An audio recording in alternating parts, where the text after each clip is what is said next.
Пайгамбарларга Алла Таала өкүм кылгандан кийин бир канчалык бир жаңылыш кылган болсо, алар ошол замат кемчиликти мойнуна алат дагы Алла мени кечир деп кечирим Аллага жалбарат.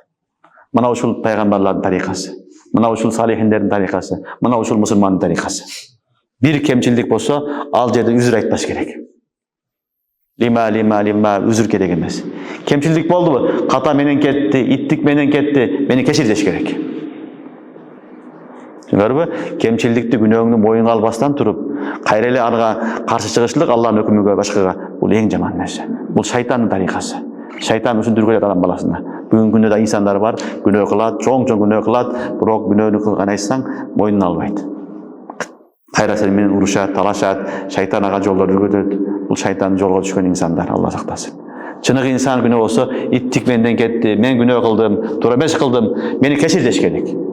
Мына ушул пайгамбарлардын, салих инсандардын тарикасы.